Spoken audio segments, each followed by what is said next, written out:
Hello friends, today let's discuss Constitution Bench. Now friends, the Constitution of India under Article 124 to 147 talks about the composition, role, scope and authority of the Supreme Court of India. As we all know, the Supreme Court is the highest and the apex judicial court of India. In this video, we will be dealing with Article 145 of the Constitution. Article 145 deals with the rules of the court. That means it empowers the Chief Justice of India, of course, with the approval of the President of India, to, and I quote, make rules for regulating generally the practice and the procedure of the court. And so, like the Supreme Court rules of 2013 have been formulated under this provision, which regulates the functioning of the Supreme Court of India. Now, friends, when any matter goes to the Supreme Court, it is said that the matter is instituted. Then, first it will be heard by the division bench, that is a two-judge bench, or a full bench, that is a three-judge bench. Either of the benches would hear the matter. Normally, the court hears admission pleas every Monday and Friday. Here, oral arguments are presented before the bench as to why the case must be admitted. Now, friends, if the case is dismissed, it is disposed of at the same time.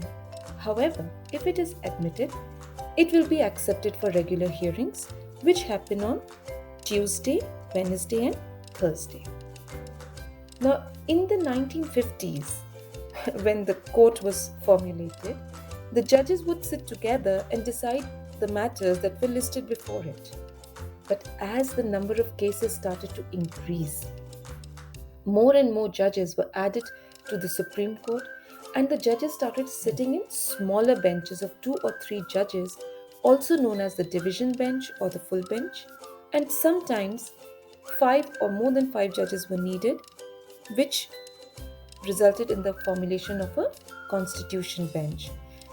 The number of judges in a constitution bench can be 5, 7, 11, 13, etc.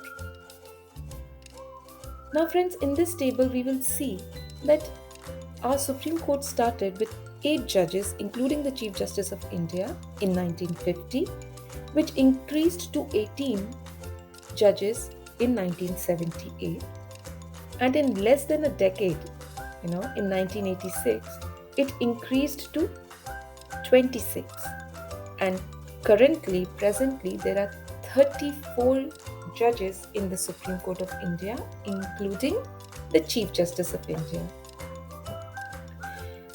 Now, friends, most of the cases that are listed in the Supreme Court are decided by 2 or 3 judge benches.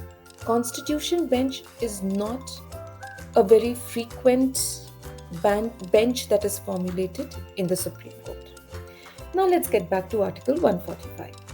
Article 145 in Clause 3 of the Constitution says, and I quote, the minimum number of judges who are to sit for the purpose of deciding any case involving a substantial question of law as to the interpretation of the Constitution, or for the purpose of hearing any reference under Article 143 shall be 5. So Article 145 tells us that the minimum number of judges should be 5 when the court is deciding 2 kinds of matters. The first are those which arise under Article 143 of the Constitution. Now, Article 143 of the Constitution talks about the advisory jurisdiction of the Supreme Court of India. Now, Article 143 empowers the President of India to refer any matter. It could be a question of fact or a law, which the President of India feels is of considerable public importance, which has already arisen, or there is a possibility that it might arise. So the President of India can refer such a case to the Supreme Court and seek their opinion. Now here, the Supreme Court will send its report to the President, but in this situation, the opinion of the Supreme Court is not binding in nature. They only have a persuasive value. The President can decide to follow their opinion or can take a completely 180-degree different view altogether. So for these kind of matters, the minimum number of judges that are needed are 5. Second condition that is laid down under Article 145 is in Clause 3 of Article 145. It talks about any matter that addresses a substantial question of law as to the interpretation of the Constitution has to be heard by a minimum of 5 judges. Now, what is a substantial question of law? For the purposes of Article 145, a substantial question of law is any case which relates to the interpretation of any constitutional provision, or a case which highlights or challenges a significantly important question of law.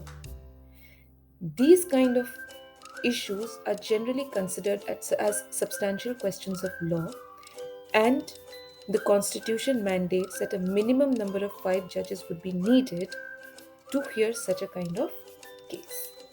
Now, since the Indian Supreme Court does not have a permanent constitutional bench, the matter is first admitted by a division or a full bench of the Supreme Court, that is 2 or 3 judge bench. And upon hearing the matter, if the bench is convinced and satisfied that the case before it meets the quote-unquote condition laid down under Article 145 Clause 3 of the substantial question of law, then it will refer the matter to the Chief Justice of India, that this matter needs to be heard by a larger bench. Thereafter, the Chief Justice of India has to be satisfied that the case meets the criteria for a substantial question of law, and that a larger bench needs to hear the matter. If the Chief Justice of India is satisfied, he will constitute a larger bench, that is a constitution bench, and refer the matter to it. Now friends, as we know, the Chief Justice of India is the master of the roster. He decides the number of judges and also the composition of the bench. It is sole discretion of the Chief Justice of India, but it is also important to note here that the Chief Justice of India is not obliged to always be a part of every constitution bench. Some of the most important and relevant cases in Indian legal history have been decided by the constitution courts, like Golaknath versus the state of Punjab, case of Nanda Bharti, a very famous case, Minerva Mills case, etc.